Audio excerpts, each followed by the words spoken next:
All right, so this is the second episode in a row that I feel the need to do a disclaimer before I get into the episode. I actually had this episode just about done, and then all hell broke loose, and there's been a whole lot of stuff going on within our community, within our country. So I just wanted to go ahead and address that. My thoughts and prayers go out to the family of Dante Wright and that community in Brooklyn Center.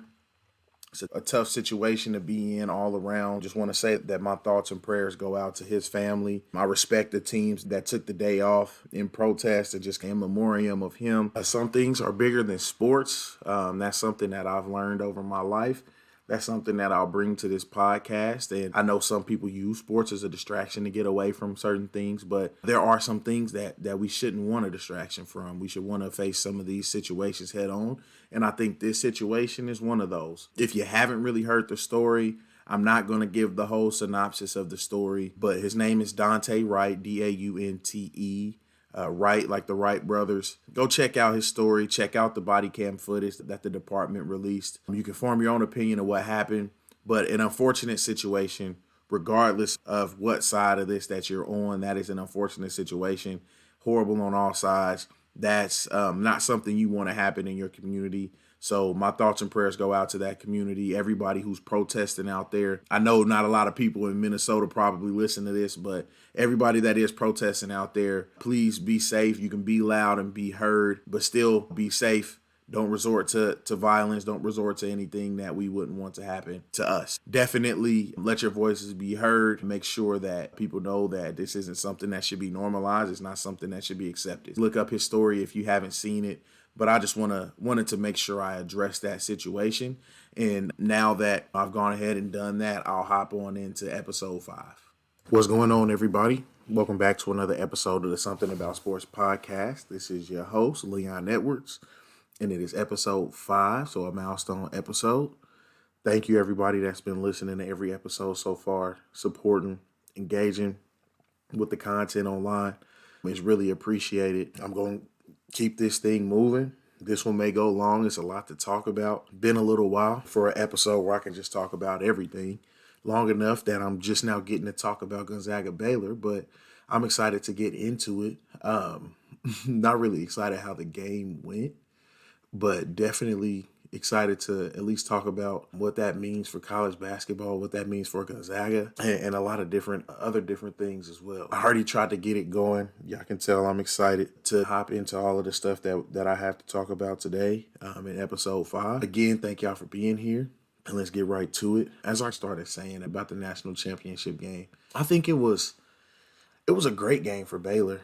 It was a weird game to watch, though. I have watched Gonzaga a lot this year, and Baylor just made them look like a totally different team. And I say that because I know a lot of people, I've seen a narrative about the Final Four game taking a toll on Gonzaga, different things like that. But I think Baylor just came out and dominated them. And they smacked Gonzaga in the mouth like differently than that didn't happen during this season.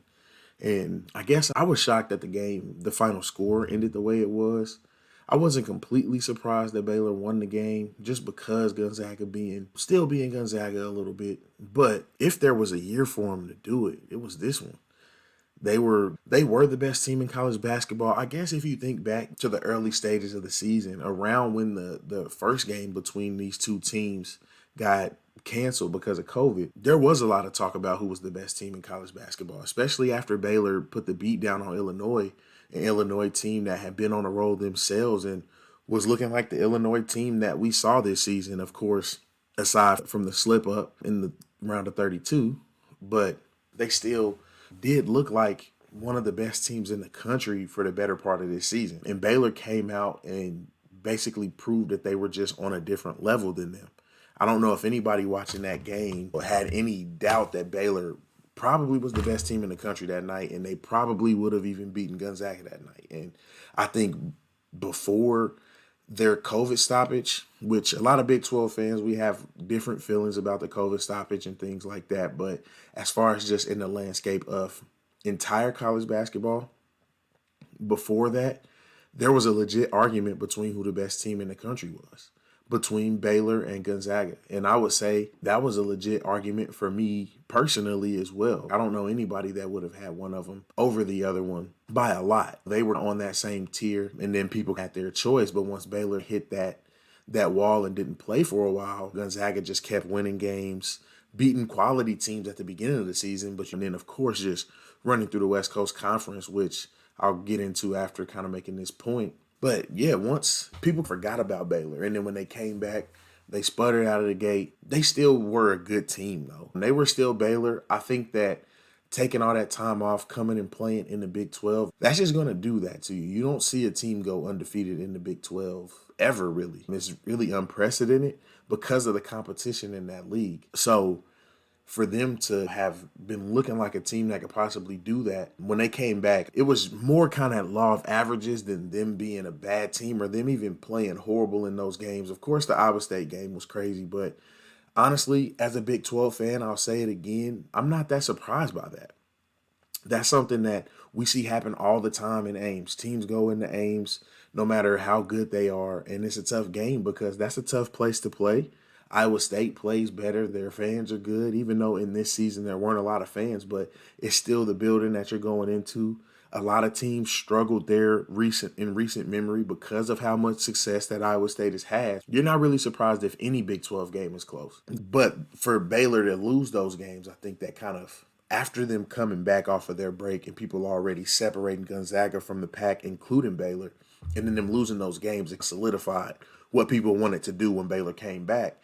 And it's hard to argue with it because you just watch Gonzaga look like an absolute buzzsaw for 20 games, basically, 30 games if you want to just count the season. But you watch them just look like a buzzsaw all the way through that. Nobody except Baylor this season even looked like they stood a chance against stopping them offensively. It was just if they were making shots or missing shots, and eventually somebody was going to make shots. And you saw that. You even saw that in the Final Four from them, of course, against UCLA. I don't really think that game was about Gonzaga for the reason why it was close. I stand by my point that I made on that. I think that game was about UCLA. I didn't lose a lot of confidence in Gonzaga because they still look like the Gonzaga team we've seen all year. In that game, UCLA was just game for them. I didn't go into this game with them against Baylor thinking that it was just going to be an absolute blowout. I thought that they were the two teams on tiers of their own, but Gonzaga was just, even through the tournament, just mowing people down. You thought it was their season, especially after making the shot, but Baylor came out and proved that they were the better team this year. That's fair to say. Not even that they just got the better of Gonzaga that game. Of course they did. Of course there's things Gonzaga wish they could have back, but Baylor came out there and they played Baylor basketball like the way that they played after watching them enough this season as well. Just as much as Gonzaga when they played, they just didn't play as many games. But any Baylor game I could watch this year, I did watch because they were one of the best teams in the country. That game didn't surprise me from them. That's the thing that really struck me from the beginning. It was just like they just came out and played the way that they always play, and Gonzaga just wasn't ready for it. And it was more so just they weren't ready for the defensive pressure that Baylor could put on you.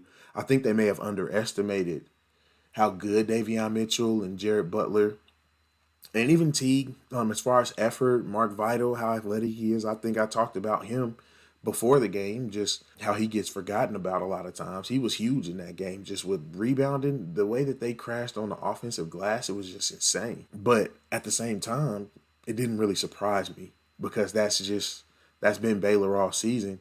You've just seen Gonzaga do that to other people all season. And Baylor just did that to them and made it look easy. You have to give it to Baylor. They were the better team. They were the best team in the country this year. They got their chance to prove it, and they did. That's not taking anything away from Gonzaga. Still one of the best teams we've seen ever, but just can't really make it into the upper echelon because they didn't complete it. But still one of the better teams we've seen. The West Coast Conference is going to be a big topic of conversation around Gonzaga until they win a national championship. I think it's just going to be a natural thing because they do seem like they always run into a team that's just better than them, even though they look really good for the better part of a season, or they'll look better than most of their opponents in a year. Sometimes they just come out and get beat, and Making it to the national championship game 2 times in 3 years, though, that's huge. The odds are that they have one, but they went up against a North Carolina team that outplayed them, proved they were better. They were veterans as well, though. And that North Carolina team had just came off of a loss the season before, that tough loss, actually, of the Jenkins shot, which I think now for sure has to be solidified as the better shot over Jalen Suggs. I saw some people comparing that as one of the better recent shots, asking which one was better. But I think Jenkins now has to stand alone since that was for the championship and Gonzaga didn't actually finish it off. But that North Carolina team, I say all that to say that North Carolina team was coming off of a year where they lost that game on that shot, and then they came back and they that Gonzaga team ran into them and they got beat by them. And that's something else that's interesting. I'm gonna go off on a tangent here because I'm talking about this now, and I was just talking about this a few days ago. That's happened a couple of times now. They were coming off of that loss to Villanova after when they beat Gonzaga, and then also they were coming off that big Final Four loss to Kansas when they won that next year as well. In '09, I believe that was the year. That was a great North Carolina team, though, a vet North Carolina team, and that's what we saw in this Baylor Gonzaga game. Those are two veteran teams as well. If people remember, in 2020, they were both projected to be 1 seeds again. Some people thought Baylor was the number 1 overall seed. Some people thought KU was the number 1 overall, but they would have both definitely been 1 seeds, and it wouldn't have been unlikely that they met last year, either in the Final Four or in the championship game. This is something that was 2 years in the making. Baylor, I got to give them one of the better teams of at least the last 5 years, and I'd have to sit down and think about it for sure, but maybe even the last 10 for what they did for the last 2 seasons to come back out and complete that and just do it in the fashion that they did, I think that was big time. Shout out to them. Of course, I'm a little salty that KU's not the most recent national championship winner in the Big 12, but that's more episode 5.5 stuff. But for this one, I just wanted to give Baylor their flowers for that championship. I didn't expect them to come out and beat Gonzaga down. I wasn't surprised that they won, but I definitely didn't expect the game to go that way. Not with how good Gonzaga's looked all season. That's just not what you expect to see. You got to give them their credit where it's due. And I guess just the same point I just made about Baylor, you kind of have to say that about Gonzaga as well. Gonzaga was the same way, a projected number 1 seed last year. Could have very well made the Final Four again. Has been in the mix for the last few years. So both of these teams deserve credit for how they bounced back this season, separated themselves, and then got back to where they expected to be last year, and then Baylor just completed the job. But they both deserve to be there, even though it didn't seem like it with Gonzaga with the way that game went for them. They definitely still deserve to be there. That was the game we needed to see to prove who was the best team in college basketball this year, and Baylor went out there and proved it. They'll have a few NBA players off that team. We'll see how the offseason goes for them, but I know one thing, that if Davion Mitchell, if I had to pick in this draft, he'd be in my top 10. Just the way that he plays defense, and then how he can play attack matchups one-on-one offensively and just get to the rim with such force. I think he's going to be a really good NBA player.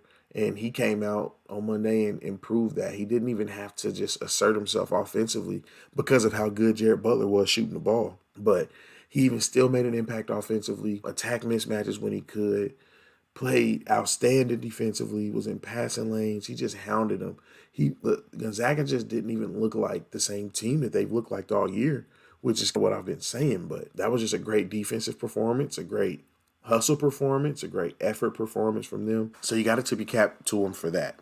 But as far as this game, that was most of the things I think I wanted to say. Hope I didn't really forget talking about much. Jared Butler was great in this game.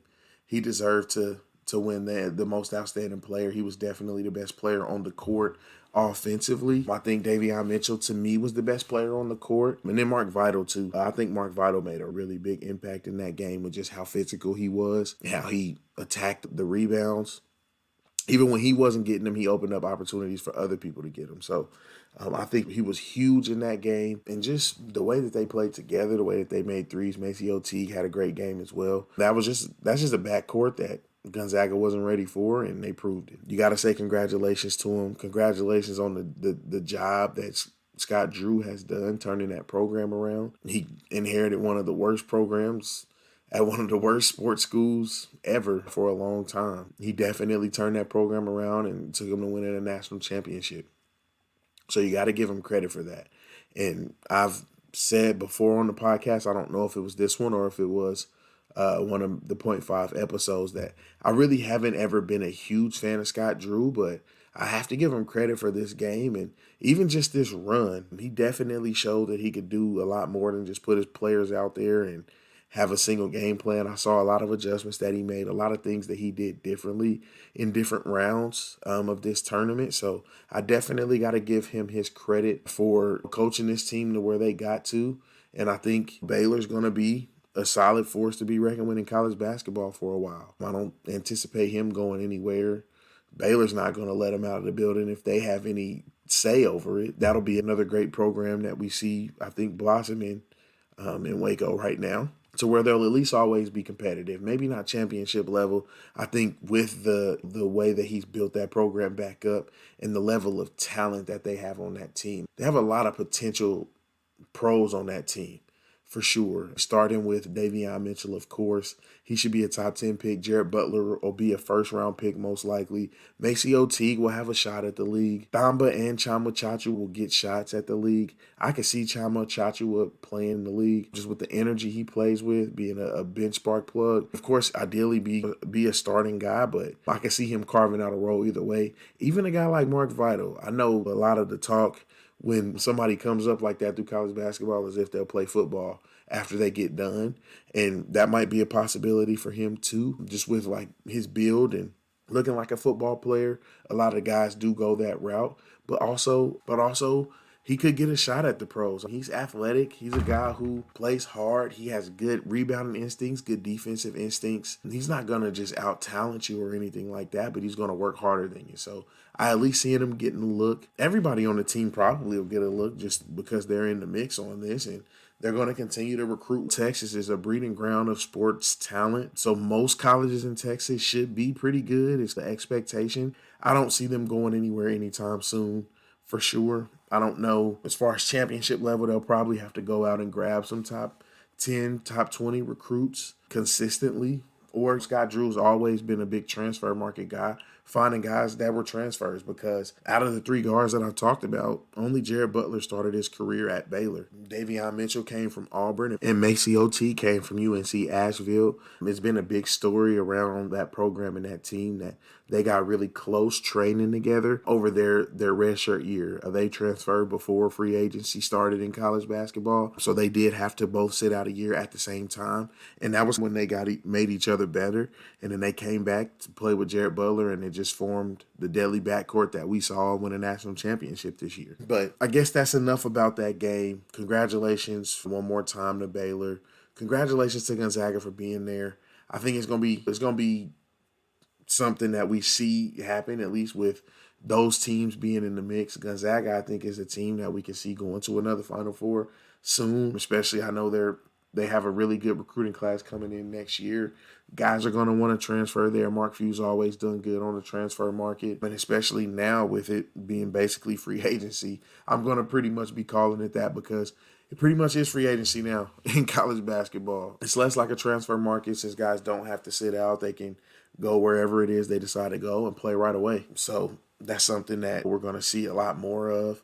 Those coaches that have always been good at that, you'll see them continuing to sharpen that and try to beat out other guys who may not have been doing that as long. So Gonzaga's going to have their fair share at anybody who's transferring in the country.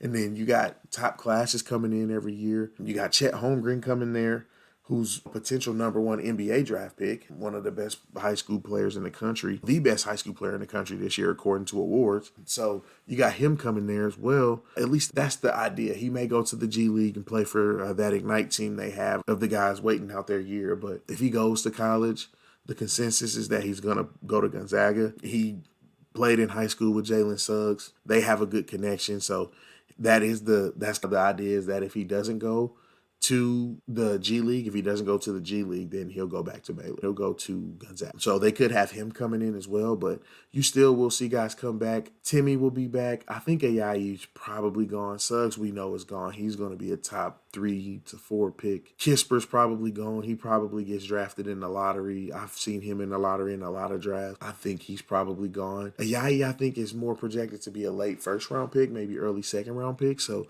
I could see a path where he comes back, but I think he also, just with playing at the level that he's played the last 2 years, I think that he's done enough to at least take that chance now. So you're going to have Timmy back. You're probably going to have Nimhard back. Let me think about the rest of the team. You had a couple other transfers. Those two are going to be probably your top 2 guys that will be back on the team, though. And then maybe Ayayi, if Ayayi does decide to pull back out of the draft. You could have him back as well. But they'll still reload. They'll still have guys on that team that can play ball. And they'll still be out there competing. They'll win their conference. They'll probably go undefeated in their conference. That's just what they do every year, but we got to see if they're going to ever be able to make that translate to a national championship. They broke through the ceiling of the Final Four finally. 2017 was that? No, 2018, I think, was when they went to that Final Four. Broke through the ceiling on that. And then now getting to the national championship game for the second time, they got to, we'll see if they can break through the ceiling for that as well. I think if they were able to, that would probably solidify them. I think it's hard to put them as one of the better programs. They're one of the better programs currently, but if they want to solidify this run all time, they definitely have to at least cap it off with one national championship for the school. So I think that's what Mark Few's trying to do. I don't know if it's going to happen, but we'll see. I'm excited to watch it kind of unfold, though. But as far as those two teams, I wouldn't be shocked if we saw them back in the national championship playing against each other again at some point over the next 10, 15 years. They'll both be good programs. They'll both be able to get good players. Mark Few may not be at Gonzaga, but Scott Drew will probably still be at Baylor unless he, for whatever reason, goes to the NBA or goes to a different school, which I just don't anticipate him going to a different college at this point. After having done what he did there, he probably will never have to buy a meal in Waco. He's going to be the best coach in the school's history. I don't anticipate him going anywhere. So he'll still be there. But Gonzaga is building something good as well. So we'll see how all of that plays out for both of them in the coming years. I wish the game was better, but that's just the fan in me. Baylor came out, handled business, and did what they had to do, and they get a ring. So congrats to them. So since I'm already talking about college basketball, I had a couple other things I wanted to talk about in college. Both of them are coaching things. These are just things that stood out to me that I wanted to talk about. There's a lot of other stuff going on in college basketball with guys transferring and going to other schools and stuff like that. I'm watching a lot of that for KU, so that's coming a lot in the .5 episodes. If there's big movement, I will bring those up here, but for this episode, I just had a couple coaching things I wanted to talk about. The first one was Porter Moser making his way to the Big 12, going to Oklahoma. I think that's a great hire for Oklahoma. He really built a good program there at Loyola Chicago, getting them to the Final Four. Honestly, making them look like a Final Four caliber team this season as well. He's going to be able to recruit a lot better guys. Of course, he's going to a football school, so that will affect the support of the college, but they still love basketball. They have a decent basketball tradition that they want to upkeep. He's definitely at a better place than Loyola for that. He'll definitely be able to recruit a lot of better players. I can see him having that program just continuing to be good and competing every year. So I don't see that being a miss by any means. I think that's a great hire for Oklahoma. I can see him having them be good. I don't know as far as a championship good, that remains to be seen, but I do think that's a good hire there. And then the other piece of news I wanted to talk about was Sean Miller at Arizona. He's been there since 2009, and he's no longer the coach at Arizona. Went to a lot of tournaments, went to a few Elite Eights as well, never made the Final Four. I think that, along with kind of everything that's going on with the NCAA, I think both of those things together just played a role in this. He will bounce back somewhere, but I think Arizona just was ready to turn over the page. They weren't having the success that they felt like they should have had. It seems like it's in a downward trend and even holding steady from the best year since he's been there. And also with everything else going on outside of college basketball as well, or outside of the court, I guess I should say, with the NCAA. With that as well, I think it was just something that Arizona felt like they needed to do. A lot of the other coaches that have been wrapped up in that or had to deal with some of that stuff, those guys are still winning on the court. There's only a few of them that aren't still winning on the court, and Sean Miller was one of them as far as winning at the level they were winning at before. Sean Miller's one of those guys, and I think the university recognized that and decided to part ways with him. We'll see where he bounces back to. Arizona's a decently attractive job. I can see them going out and finding a nice young coach to fill that position. Porter Moser would have been a guy in that conversation for me, but I'm not super keen to all of the young up-and-coming coaches. Chris Beard was one I would have brought up, but he's now at Texas. Mike Boynton was one I was bringing up earlier. He signed his long extension at Oklahoma State, which I thought he was going to stick around there. I can't really think of anybody else off the top of my head as far as young coaches I hear floated around a lot, but I'm sure there's a few out there that people are targeting. We'll see how that looks. Oral Roberts coach, maybe. I'm sure he's probably getting some calls after the guys he showed that he could recruit on that team and find talent out of, and then also just the way that they made that run this year. I think maybe he's a guy who gets a call from a few of these places as well. We'll see. But I do think that job is decently attractive. You can recruit there. Sean Miller proved that. I know that some of that had to do with money, but I'm sure not all of it did as well. And that's not to say other programs aren't guilty either.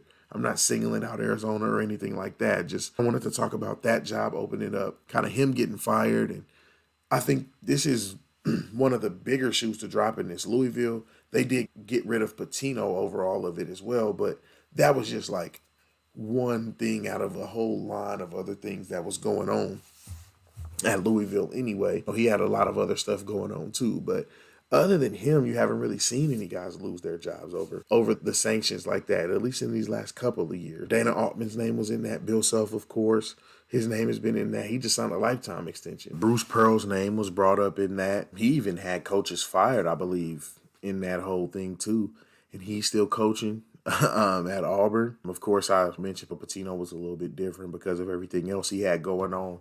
Brad Underwood had the same thing happen. He had a coach that got fired, had a whole bunch of stuff going on there as well at Oklahoma State.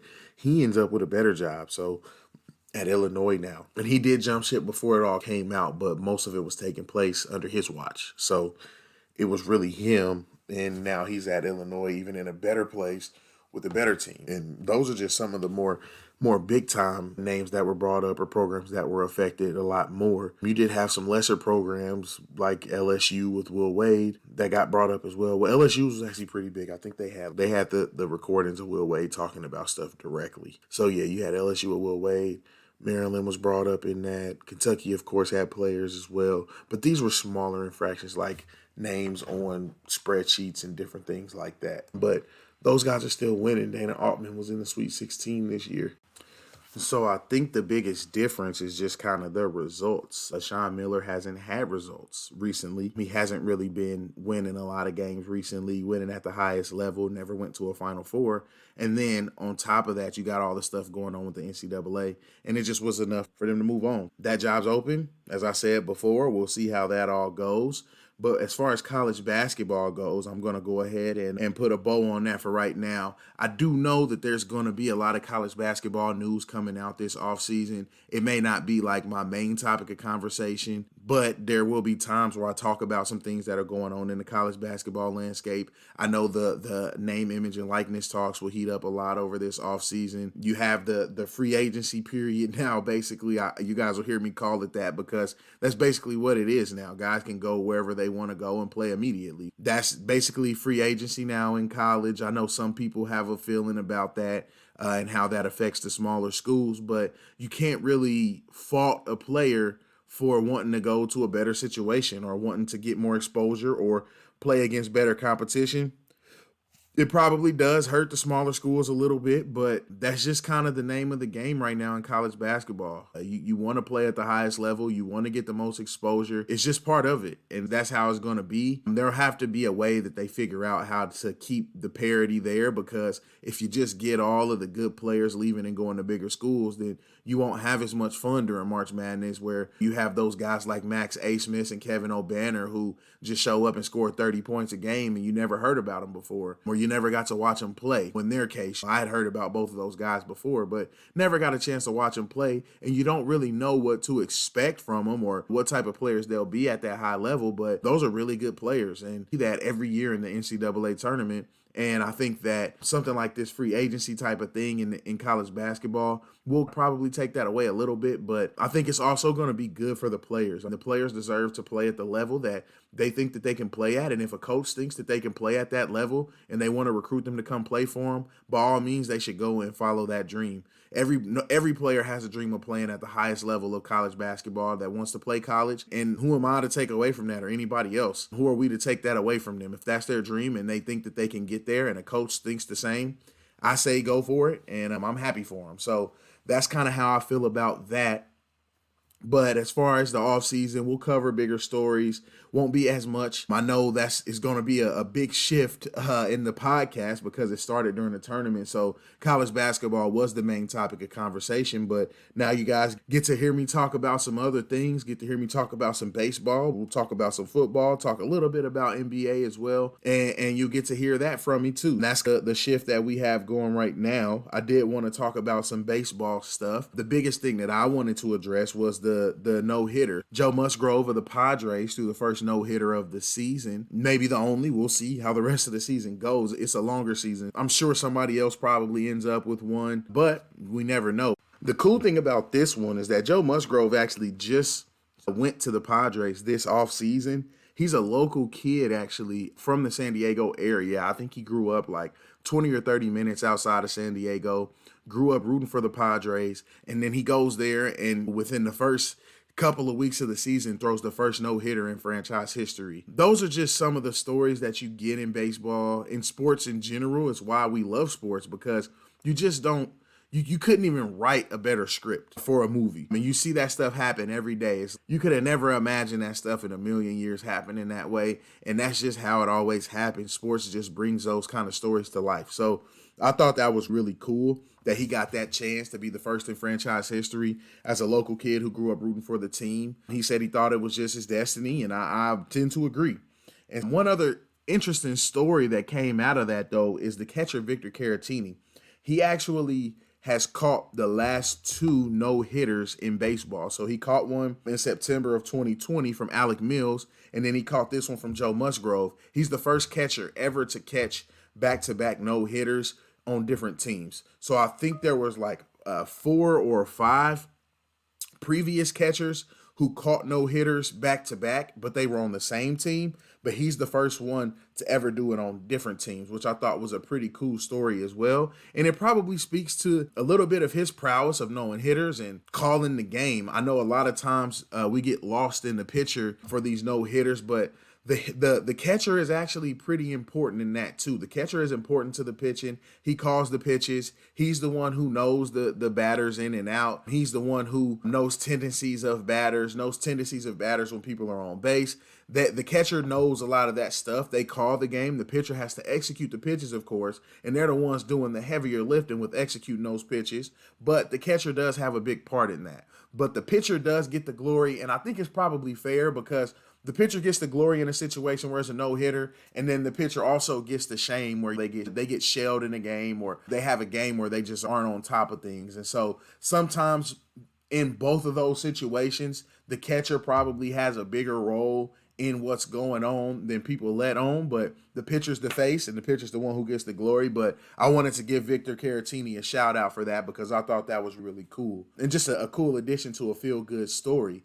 And then speaking of those, there was one other feel-good story that I wanted to talk about in baseball for this first couple of weeks of the season, and that's Trey Mancini. People who follow baseball closely, we know who Trey Mancini is. He was one of the better young players in the game, emerging as a young star, really, in the game. He wasn't really on a good team, so he didn't have as much exposure, but he has been emerging as one of the best players. Trey Mancini missed last season with stage 3 prostate cancer. So all last season, he missed the season doing chemotherapy and recovering. And he hit his first home run in over a year the other night. And I thought that was just an awesome story to see him back doing what he loves. That was one of the obstacles. He talked about that after the game, just talking about the different milestones he wanted to clear, which one was just getting back to spring training and then getting a chance to get into a game and then getting a hit and then a home run. And just to see him pass those steps so quickly, it looks like he's shaping right back into form. And we probably should go ahead and keep watching out for Trey Mancini. I think he's just getting right back on track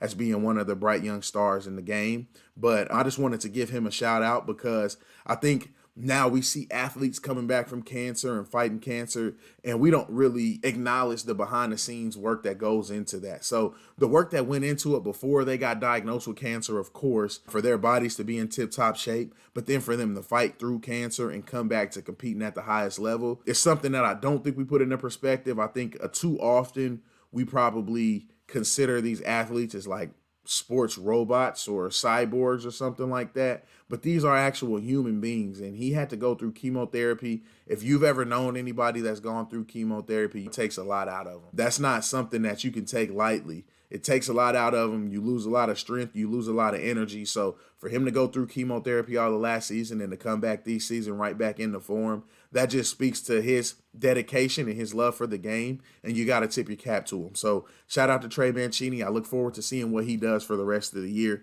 And congratulations to him for making it back to the Diamond. We're happy he's back. The last thing I wanted to touch about for baseball was just Shohei Ohtani. I have probably been one of the people who, I won't say I thought he was overhyped. I think he was prematurely donned as like one of the best players in baseball. And when I watched him, I was never really blown away, I guess, as a pitcher by him. I did always think he was a pretty talented hitter. I was never really blown away by it, but I did get to watch him a couple of times over this first week of the season, and I can say my opinion has changed. And a lot of people are going to know exactly this game that I'm talking about where he did pitch in DH. Just for him to have a game where he throws a pitch that's 101 miles per hour, throws 9 pitches that were over 100 miles per hour, and then you turn around and also hit a 451-foot home run in the same game. That's just not something that we're supposed to see in today's baseball,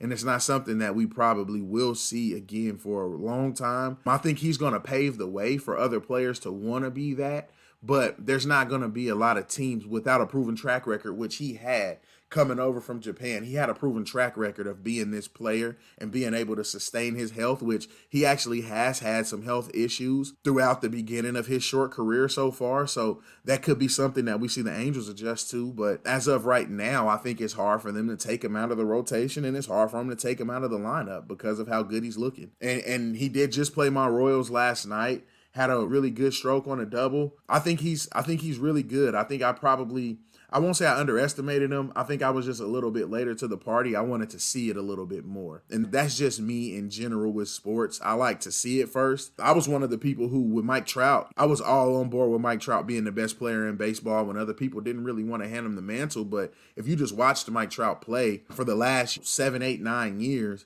he's clearly been the best player. If you watch baseball and you watch him play and you watch other guys play that people may consider the best player, it's not even really a question. He makes things that other players would struggle to do or not be able to do look routine. And I think that's something that now with Ohtani and seeing it with my own 2 eyes, I think he's going to start to make the things that he's doing look routine. And what he's doing is not normal, and it's not something that I've seen in my life. Like, I think the closest I can remember is like a Madison Bumgarner, who he could hit home runs or he could hit the ball for power, but not consistently and not as like a hitting threat. Ohtani is playing in the American League, and he's a designated hitter on days where he's not pitching. So that just kind of gives you the idea of the impact that he can have on a team, and I think the Angels are lucky to have him. That Angels team has been having a lot of issues with injuries so far, so they may not be that strong out of the gate until they figure out a way to adjust to that. I anticipated them being a really good team this year, but they've been dealing with some injuries. I know Dexter Fowler just got injured, and he tore his ACL. He's out for the season, which is not good. Ohtani got banged up as well in that game that I was referencing, but he was back playing, so he's fine. But you hate to see those injuries. You hate to see teams get derailed by that. So we'll see how they bounce back. But they've got 2 of the best players in the game. They have the best player in the game in Mike Trout. I still think he's the best player in baseball. And then they have Shohei Ohtani, who's one of the best young players in the game. I got to give it to him. I just wanted to acknowledge that because people who may have had conversations with me about baseball know that I thought he was a little overhyped before. And that was just because he didn't really pass my eye test all the way. But I've watched him play enough times already just this season that he's really just jumped off the screen to me. I got to give Shohei Ohtani his props. I'm happy that he's in the States and we're getting to watch him play. We're getting to watch a player of his caliber, and I think he's going to inspire a lot of young guys to learn how to be good at pitching and hitting. A lot of kids growing up, they really just focus on one thing, but I think seeing a player like him come into the majors, that's going to change a lot. He's going to have that effect like a Steph Curry had on basketball, where a lot of people who were undersized, who didn't really feel like they looked the part, there was a long time where they just gave up on their NBA dreams. But then you get a guy like Steph Curry who can just come in and shoot the nets on fire, and he just looks like a regular dude. If you put Steph Curry next to, I'll say Wilt Chamberlain for reference, because Steph Curry just last night, and I'm dating this episode a little bit, going back to some of the stuff at the beginning. If you hear this and you're wondering why I'm jumping all over the place or dates sound weird, that's why, because this isn't recorded in the same day. So I'm dating this a little bit. But just last night, Steph Curry passed Wilt Chamberlain for the most points in Warriors history. And if you were to look at Steph Curry and you were to look at Wilt Chamberlain, you probably think Steph Curry did something totally different. You might even think Steph Curry was just like a regular dude if you saw him like in a picture together or something like that, which of course we can. Rest in peace, Wilt Chamberlain, one of the great Kansas Jayhawks of all time, one of the great basketball players and ambassadors for the game of all time. But if you stood those guys next to one another, you wouldn't even think they were remotely doing the same thing in life. But to see Steph Curry be that type of player, be that transcendent talent, it's something that I think inspired an entire generation of kids to say, you know what, even though I may not end up being the tallest or the biggest or the most athletic, or I can't jump out the gym, I can still work on my craft and be good at this and play at the highest level. And I think that, just going back and finishing this point about Ohtani, I think that's something that Ohtani's going to inspire a lot of American kids to be. It's going to say, I'm not just going to limit myself to being a pitcher or a fielder or whatever, because a lot of times, especially when you're younger playing baseball, as me as a lefty, I can speak from experience. As a lefty, you pretty much get boxed in. It's like, all right, you can pitch. We're going to see how you can do as a pitcher. We're going to see how you can do as a first baseman. And then if you're fast, we can try you out in the outfield or different places. But those two were the ones that I got. And of course, I'm a little bit bigger framed, so first baseman fit me. But those are the kind of things that you see. Kids tend to get boxed in. If they can throw hard, they just become a pitcher. And then they don't get to hone their skills as a batter as much as they grow older. When you're younger, you play everything. As you grow older, depending on where you go and the type of baseball programs you play for, you can start to get boxed in. You can start to get pushed to focus on one certain skill or one part of the game. So I think having a guy like Ohtani out there is going to really inspire a lot of kids to want to be good at everything and just see where that takes them. So I'm happy he's in America. I'm happy he's playing in the MLB. I'm excited to watch him play for the rest of the season. I really got excited about watching him through that game. So we'll see how the rest of the season turns out for him. I hope he stays healthy and continues to dominate at the highest level as a hitter and as a pitcher. So that's awesome. I started to talk about the NBA a little bit. I do want to go ahead and throw in there talking about Jason Tatum and Zach LaVine. Jason Tatum and LaVine both put up over 50 on the same night. Not something that you really see very often. Both bright young stars. I feel like both of them are doing really good things, but Tatum is being a lot more considered as like a budding superstar, and I think Zach LaVine's just nondescriptly dominating on Chicago Bulls team that's bad, but I don't think people are paying as much of attention to how good he really is. I believe he got an All-Star nod this year. Don't quote me on that, but I'm almost certain he did make the All-Star team this past season, which I think is awesome for him. I think that's a great accomplishment. I think that's something that he deserved. He's been budding for a long time now. It was weird that he couldn't really stick in Minnesota. I thought that he would have worked well there, but I'm not 100% sure why he didn't end up sticking there. But either way it goes, it's just good to see that he's actually getting his due this year, making the All-Star team. He's really coming into his own, blossoming as a scorer and different things like that. I'm happy to see him getting his due as well. I do think it's weird to talk about those guys, because if I were to ask a NBA fan about Jason Tatum versus Zach LaVine, Jason Tatum's a budding superstar, somebody that everybody in the NBA speaks highly of. And I think it's just because we've been watching him play really well at a high level since a young age, and Zach LaVine kind of had to work his way to getting where he is. But I wouldn't say that they're that far off as far as talent or skill level and what they can do on a basketball court. That's something that I think is an interesting juxtaposition for them. Scoring 50 on the same night opens up that conversation. That's something I think is cool. And And as a Celtics fan, of course, I love Jason Tatum, but I do want to give Zach LaVine his due. I've been a fan of his for a long time. Of course, his dunk contests with Aaron Gordon are the best ones probably of the last 10 years or so. Those guys were awesome at that as well. I would love to see him do it again, but since the dunk contest is so watered down, I don't see either one of them doing it again. But I would just pay to see Zach LaVine and Aaron Gordon do dunk contests every year and just leave everybody else out of it, because it doesn't really seem like anybody else is creative enough. But I think that was really his only introduction to the general NBA world. And now that he's starting to become an all-star, he's starting to blossom into a great basketball player overall. Now you're starting to see that credit come down on him, and you're starting to see him get his due. Congratulations to both of those guys. Just some crazy stats. Zach LaVine had 39 in the first half of that game. He scored 50. At one point he scored 25 straight. So that's complete dominance. And those are things that you just don't see all the time.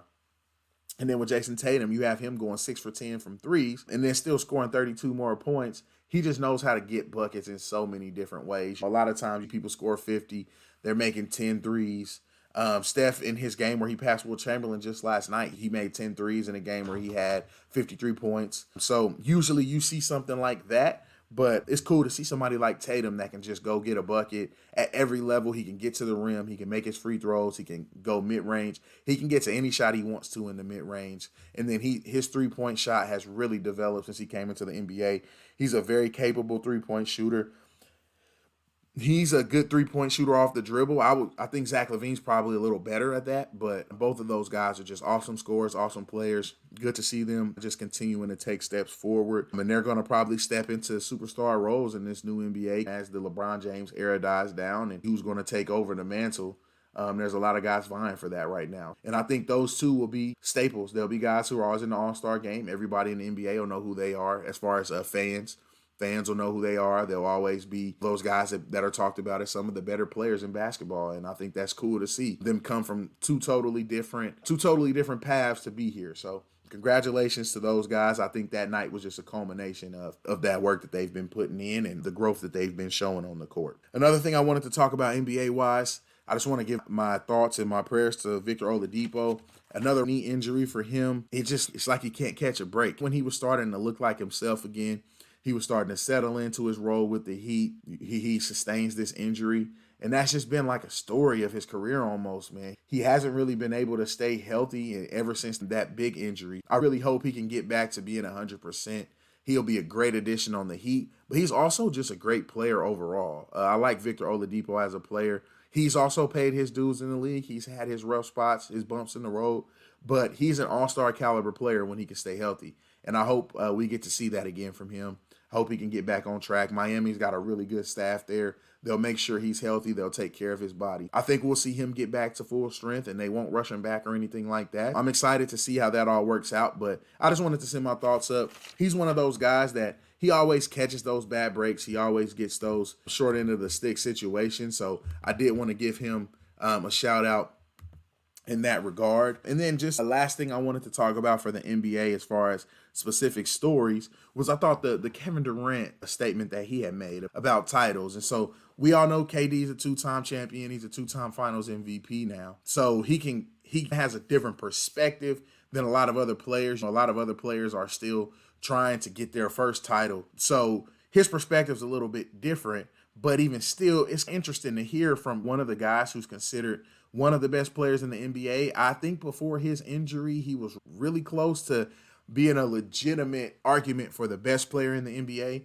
I really like Kevin Durant. I always have liked KD, but I think that his statement might be a little bit more reflective of his own NBA experience. And he did talk about that, but let me get into what he said. He pretty much just said that his desire to be the best and to just continue to develop and see how good of a basketball player he can be is what drives him, and not necessarily winning championships. He didn't really think that winning a title would just make him happy as a person or even happy as a basketball player or fulfill him. He just felt like that was more just what he had been working towards. That's what they always say. So he wanted to get that. But once he got it, he really was more like, okay, now I just want to focus on how good can I be? How great can I be? And not necessarily just going to get the championship only. So I thought that was an interesting statement. These greats, these great players, these all-time great players, you see them be fueled by championships so often that it catches you off guard when a guy says that that's not his priority,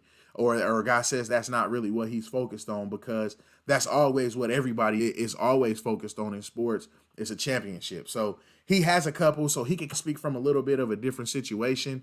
I find it hard to believe that he doesn't want a championship in Brooklyn for validation of being the best player on the championship team. I think that the Warriors weren't his team. He was the best overall player on that team, but that wasn't his team. The Brooklyn Nets are his team, I would say. And he has other talented players on that team. He has other people that at times, especially with him bouncing back from his injury, you could argue that James Harden has been a better player than him this year. You can argue that at times Kyrie Irving's been a better player than both of those guys this year. But nobody's going to argue who the best player is in general. That's Kevin Durant. That is his team. The Nets they built that team around him. He is the focal point. He's the centerpiece. He's the reason why Kyrie is there. He's the reason why James Harden is there. That is his team. And I find it hard to believe that deep down he doesn't want to win a ring on a team that is his team. But I do have to say, he won his championships in Golden State. He got that out of the way, so he could be focused on that and then just letting the chips fall where they may. But I'm actually interested to see it. I think that this is as good a chance as any. Is if he's going to win a team where it's his team, he's going to win a championship on a team that's considered his team. This is the year to do it. I'm excited to see where they end up at. I don't really see anybody in the East beating the Nets in a 7-game series. I really like Philadelphia. I just don't think they're good enough to beat Brooklyn. Those three guys are just, when you have James Harden adjusting his game and playing the way that he's playing now, I just don't really think there's going to be anybody that can beat him. I find it hard-pressed to say the Lakers will. And LeBron's been there so much. We've seen him do so much to win championships. We've seen him do more with less.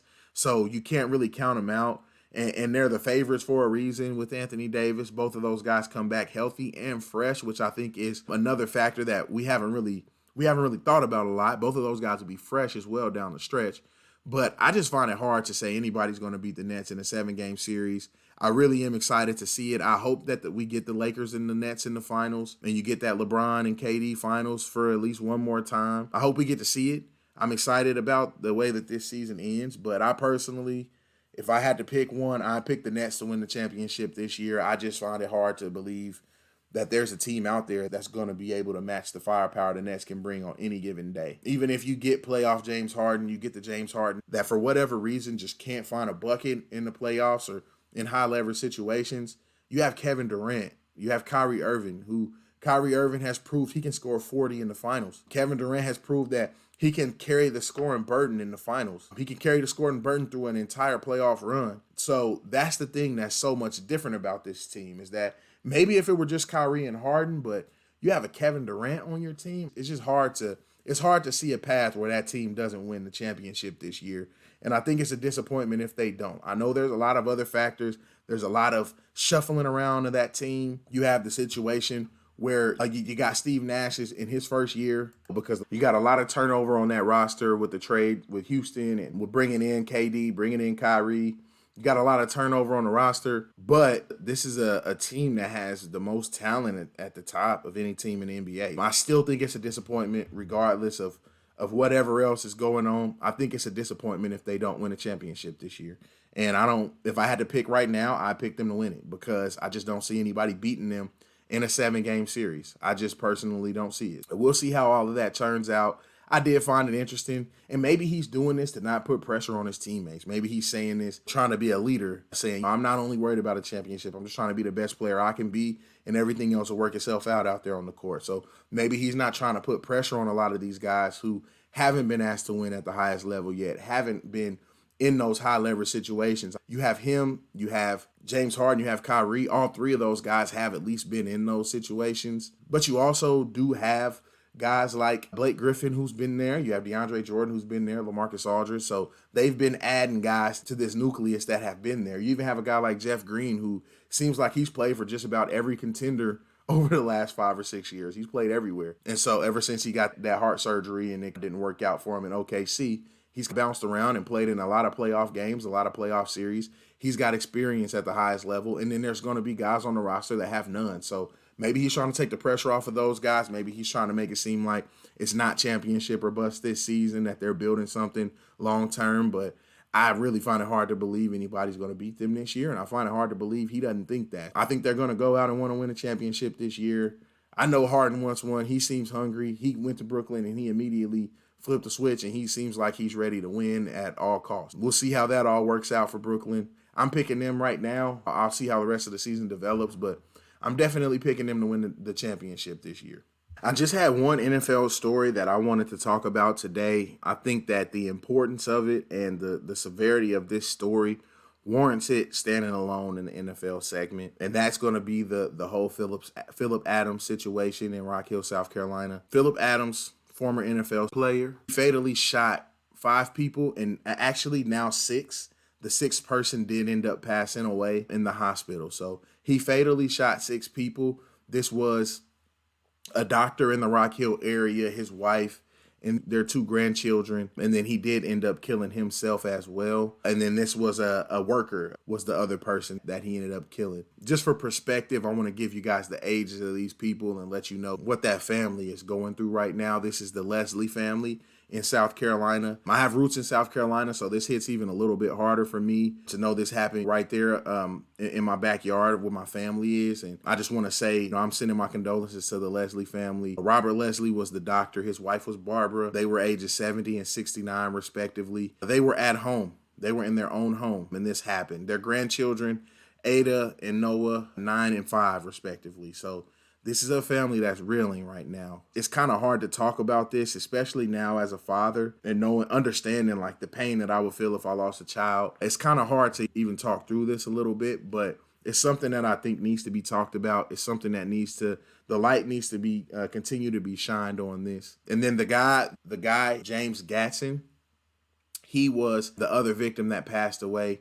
He was the man who had been working there. And then Robert Shook also was another worker there. These guys were both age 38. And Robert Shook is the one who initially was flown to the hospital, and he was pronounced dead later. I think that the situation is off. Phillip Adams used to get treated by this Dr. Leslie. There's reports that at some point he stopped his medication, and then this happened. Of course, we won't ever really know a full motive of what happened or why this happened this way that it did. I know a lot of people are pointing to the CTE route, and I believe they did say that his brain was going to be donated to study for CTE, check for CTE. I know a lot of people had talked about that as being a motive or a reason this happened, and I think that's normal for us. When something like this happens, we try to rationalize it. We try to normalize it a little bit and say, hey, we try to rationalize it with something like CTE or something like that. But that doesn't take away from the facts of what happened in this situation. This is a complete tragedy. CTE or not, this is not something that we need to try to normalize. And if that is CTE, then we need to figure out ways to combat this, because you just don't want to see these types of things happen to good people. By all accounts, it seems like these were good people. I didn't know them personally, of course, but by all accounts of things that I've been hearing, seems like these were good people, and you just hate to hear about it. Phillip Adams is going to get a posthumous benefit of the doubt for CTE, but that's a horrible act he committed, and that's something that needs to be highlighted. It needs to be talked about. That family needs to be lifted up. I can only imagine what they're feeling. It's a tragic situation, and then you could just get the feel for the type of people they were. I read something about them where the family said, if you want to help, then donate to local businesses or donate to the local people in your area that help people. And just different things like that. That's very selfless in a time where you probably need as much support, emotional support, mental support as you can get, and you're just telling people to help other people. That was just something that struck me, as these people are probably good people. And there's a lot of accounts also about Phillip Adams and him being a good guy. There's a lot of people who remember him fondly and remember him as a really good guy. And the CTE thing may have some merit. It may not have merit. We'll see as they study him. But that wasn't something that some people around him think was actually going on. I know that his agent did put out a statement talking about that he didn't really think he was in his right mind. He had been a little out of it even just since his rookie year. He had a bad injury. A lot of teams just accepted the fact that he was like damaged goods, and it was hard for him to accept that and accept the role that he was going to have as an NFL player. He seemed a little bit lost without football when he talked about him having a seeming like depression, and so that could have also played a role in this as well. I don't want to really speculate too much, though. I just want to say my prayers and my thoughts go out to the Leslie family. I can only imagine the hurt and the pain that they're feeling right now. My prayers and my thoughts go out to the Adams family as well. I'm not trying to exempt Philip Adams for the acts that were committed that day, but that family is blindsided by this just as much as the Leslie family is. They knew him as a happy person. You had this situation where we don't exactly know what fully led to this, but that family is also probably just as surprised as the Leslie family. So my prayers and my thoughts go out to them. They're going to have to deal with hearing their family member's name in the news and hearing him be talked down about. And that's not something easy as well. Those people didn't commit this act. So I do have them in my thoughts and in my prayers as well. Just a tragic and unfortunate situation from all sides, all accounts. And I just wanted to highlight that and make sure that I did share that and share my thoughts on that. I hate to hear it. It really breaks my heart, and it's hard to really find things to say during this segment because I'm now having kids and just thinking about the unimaginable feeling of losing a child, and let alone two children that are not even age 10, one of them only being 5 years old. May not have even started school yet. It's just a tough thing to think about. It's a tough thing to try to wrap your head around. And it's definitely something that's weighed on me since I heard the news. But it was something that I felt the need to talk about and at least bring up. So I just want to say that my thoughts and prayers are out to those families. And anybody who knows somebody who's struggling with something like this, encourage them to get help. Try to get them help. Try to figure that stuff out. Some of these situations, we just don't know. And we can't prevent things from happening. I mean, some of these situations we do know. So check on your friends, check on your family, check on the people that you love. That's one of the biggest things that you got to take away from these types of situations. Just keep them in you guys' prayers as well, and check on your people. Tell people you love them. Make sure people are doing okay. Man, I know that's a heavy way to go out on this, but I did want to address that. I wanted to make sure I at least acknowledge what was going on with that family and in that community. I mean, that was the last thing I had for today. So I'm going to go ahead and wrap up episode 5. Again, I appreciate everybody that's been listening, that's continuing to support, continuing to engage on Instagram and on socials. SA Sports_podcast. I'm on all the podcasting platforms. Something about sports podcast or SA Sports on YouTube. We'll continue to post up content, continue to try to engage with you guys. If you haven't already and you like listening to me, go out and rate it on whatever place you listen to the podcast. Go out and give me some ratings, write a review, different things like that. And I just really appreciate you guys for hanging in there with me. And until next time.